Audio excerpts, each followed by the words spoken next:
Hello, Piccolo people. This is a practice guide to Johann Strauss Jr.'s Tritsch-Tratsch Polka. Okay, so at the beginning, you have this terrible trill, or it's terrible for me anyway. You just do one trill at the beginning, G sharp. So, ya-da-da-da-da-dum. You know, like that. Da-da-da-yum, bump, bump, bump, and then off you go. And then, very, very light. So here you need to make sure you know where your embouchure goes.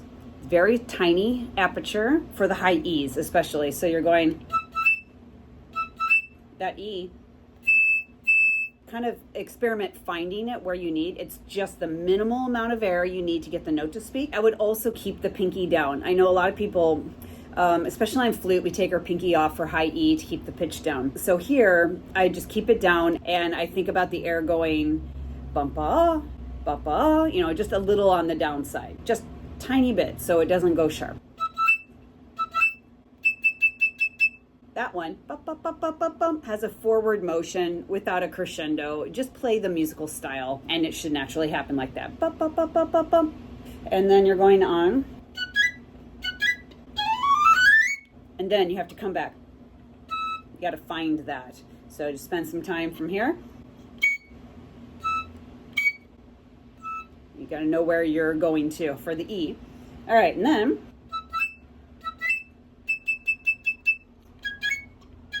those C sharps, I don't like to go to the alternate. It's awkward in this piece for whatever reason. I just lip it up a little bit for the C sharp, but your piccolo might be different. But just make sure your C sharp isn't too flat if you're using real fingering. So, and then going on. For these, the high E's, I leave my pinky down. It's probably a little sharp, but I'm conscious of the fact that I'm trying not to be too sharp. And then when you go down to the middle E, that's where on the piccolo, you can really misstep where your intonation is. So put your tuner on and see where you land. I mean, you have the accents, but you don't want, that's out of tune and it's too much. I mean, I guess you could do that. I think it's too much. It'll sound too much. If you come out of the orchestra texture on your middle E there, then it's too much. You need to stay within the sheen of the orchestra sound. And those C sharps, just make sure you're lipping up if your middle C sharps tend to be flat with regular fingering. 35, this is my favorite section. It might be with the violins or something, but it really has a forward momentum. And that last E, you can really blow and take your pinky off. I wouldn't really do any crescendo until 38. So just at 35, very short and light and soft. It'll naturally get louder on its own. And then at 38, E, you can go for it there. Or another, at 35 and other places, style you want to, or texture maybe you want to try to copy is the triangle part in here. Yeah, I think it's on beat 2 and 1 all the time. So it's 1 ding ding ding ding ding ding ding ding ding, and super light. It's there, but no one notices the triangle part, probably. So you're one, just be like a little triangle. And then we get to 67. This part is cute, so cute as well. These little trills or mordants are super tight. For the trill fingerings, the C sharp is second trill key. And then for the B to C sharp trill, I have the B to C sharp trill key here. So I just use that. However, you have to do real fingering, B, C sharp, which isn't too bad here because you're just doing one trill.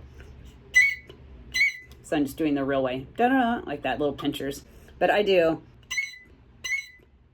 have a special trill key for that, so that makes it nice. Anyway, just very light and bright and short, very short, and the trills are completely compacted.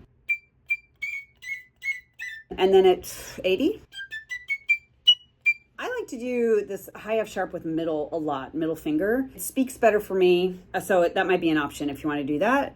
And then you go back somewhere, just to 67. Anyway, at 84, just match your note lengths with those accents with the strings. So it's something like what I just sang. So it's a little bit of lift. And some conductors want something more specific, but that's generally what you want to go for. And then this trill, back to this trill that I don't like, the G sharp trill. Just one trill, but then you have the grace notes. Honestly, when I play this in orchestra, I think I just leave those out because no one can hear you anyway. So I just do, but if I have to do it, it's awkward, but you can get by. But just one trill, it's all you have time for. And then the grace notes, and then you have to redo the G sharp. It's a lot going on in a very short amount of time. So you can even practice it like that, maybe just going. And then of course they all have to be glued together. And then the next one at 91, I do like to do middle F sharp because again, one trill, ba-da-da, you can get faster to the E natural, or it's just a little less glitchy. Ba-da-da-da-da, and then ba-da-ba-da-ba-da-ba-da-ba-da. Watch these G's. Yeah, that it's not, it can go really sharp. Just one trill, then you have the grace notes, and I like to land on middle F sharp for my high F sharp. So in slow motion,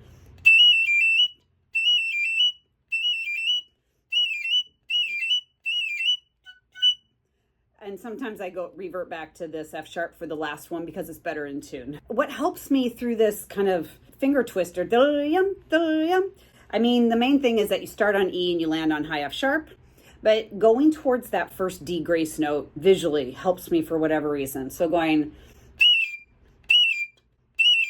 in my mind, that helps me kind of do the turnaround 3 times.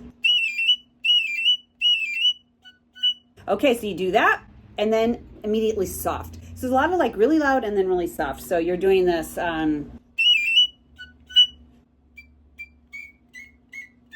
and then, oh yeah, this coda, this yep, is very awkward. Do not do real fingering.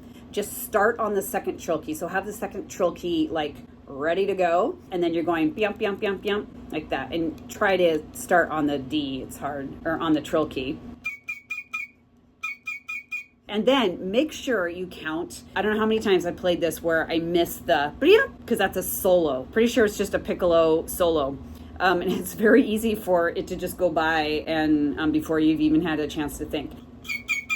2, 1, 2, 2, bump, and then the whole orchestra ends. Oh, I think those are all the things. So if anyone has any other questions about this piece, maybe measures I didn't go over, or clarify something I did go over, you're not sure what I'm talking about, or whatever, just put that down in the comments and I will be sure to get back to you. And please hit subscribe if you haven't already. I have a whole series on piccolo orchestral, mostly orchestral, although I do have a few band ones, practice guides such as this, where I just go over, fingerings I use, maybe practice tips, etc. There's not a whole lot of practice tips in this particular one. But anyway, you might want to check out some of those other videos. Okay, so thanks for watching, and I will see you at the next video.